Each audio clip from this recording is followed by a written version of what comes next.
Welcome back. Welcome to part 2 of our 7-part series on the practice,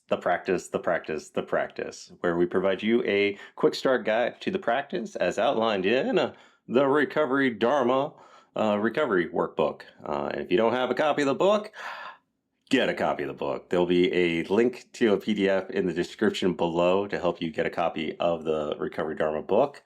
And we're going to be walking through this series of videos on the practice. Whereas 12-step recovery programs have the 12 steps of recovery, in Recovery Dharma we have the practice. And in this video we're going to talk about meditation. Meditation? Yeah, sure. Anyways, we're going to talk about meditation today. So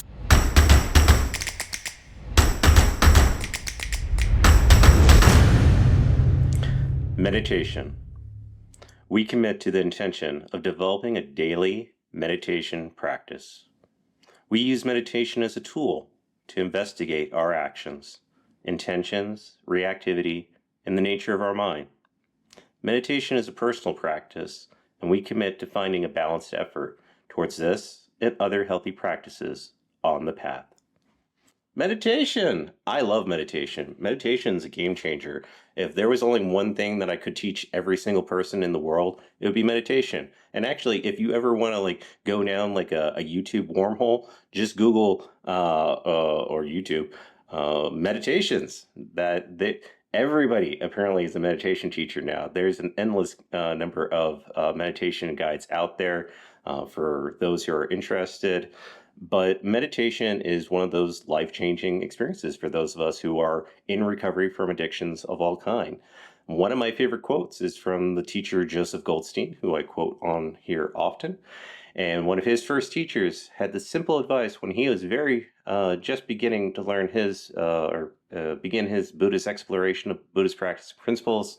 And that was, if you want to better understand your mind, sit down and observe it. And honestly, as people in recovery, that's a superpower. It's a superpower to be able to just sit down and observe our minds, to observe storytelling mind, to be able to observe what's called monkey mind, to observe rumination, to be able to see those abusive self-thought patterns. And not only see it, but then to take corrective course and be able to say, that's not true. Storytelling mind, that's not true.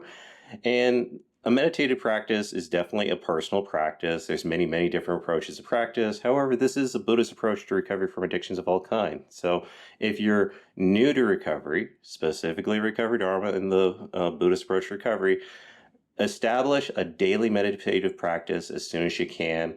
We'll have other videos as to best practices and guides as to how to do that, but pick a time, preferably first thing in the morning. First thing in the morning, create a space that is nice and welcoming, inviting. Light some incense if you want to light some incense. I got some incense going right now. Make sure that it is a welcoming space. This channel, and for people who I talk to about recovery, I'm all about the benefits of neuroscience and self-improvement programs. Definitely figure out whatever your morning routine is and start to habit stack it. That one thing that you do for me to encourage a daily meditative practice is that I make my bed first thing in the morning.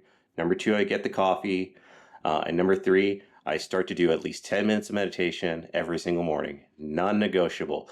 And here's the funny thing, even as a practitioner of 15 plus years of Buddhist practices and everything else, a lot of mornings, full disclosure, I don't want to do that first minute of meditation. But here's the thing. Scientifically speaking, if you can get just 10 minutes of meditation in on a daily basis for 30 days, you will significantly increase connectivity of the left and right hemispheres of your brain. You will decrease anxiety, depression, uneasiness, rumination. There's all sorts of physiological and neurological benefits to doing 10 minutes of meditation for 30 days in a row. That said, that's part of why, for me, early on in my practice, I made the personal commitment of, you know what? If nothing else, every single day, I'm going to commit to 10 minutes of meditation every single morning. And here's the thing. Even though a lot of mornings as someone with adult ADHD, I don't want to sit down and do those 10 minutes. Within the first minute to 2, maybe third minute of just sitting and observing my breath and easing into the moment, I quickly remember and I quickly realize, oh yeah, that's why I do this every morning. Oh yeah, that's the peace of mind that a daily meditative practice does for me. And when I'm talking to people who are new to meditation, a lot of people talk about doing it in the evenings as a relaxation exercise. But for me, I think of it very much as putting money in the piggy bank, in that it gives me the mental strength and wherewithal, yeah, sure, that's a word. Anyways, it gives me the strength to get through the day, the resistance to deal with that, difficult phone call, that difficult email, that difficult business meeting, or just difficult person to deal with in early recovery. I consider meditation, especially the first thing in the morning, just putting money in the piggy bank. You're putting money in the piggy bank, and later through the day, as different things as, problem drivers, irritable coworkers, dealing with just bills and life in general, taking money out of the piggy bank throughout the day. But back to the core essence of this video: meditation, meditation, meditation. Meditation is the second principle of the practice, and you can't emphasize enough the importance of establishing a daily meditation practice. It doesn't need to be anything fancy. You don't need to do all these guided meditations. Most mornings, for me and for most practitioners, like 10 minutes of silent meditation is all you need, to get the morning going. Now, that said, and that's once you've learned, basic mindfulness practice, and we get into that, we'll provide some support materials on that. But if 10 minutes, if you think about this rationally, and Sharon Salzberg has a great line on this. She's another Buddhist meditation teacher, Insight Meditation Society, one of the co-founders of that organization. Sharon Salzberg says, well, if 10 minutes a day for 30 days guarantees to have a significant impact on your neurology, your mental health, and your general well-being, well, why wouldn't you have an insurance policy and just go for a full 20 minutes a day and really ensure that you're getting everything that you can out of meditation? So for me, my encouragements is to do 30 sits in 30 days, establish that daily routine, set it at the same time every day, get used to doing it. And then if you've done it for 30 sits in 30 days, if you start to miss a day, you're going to notice it. You're going to be like, oh, hey, I didn't meditate this morning.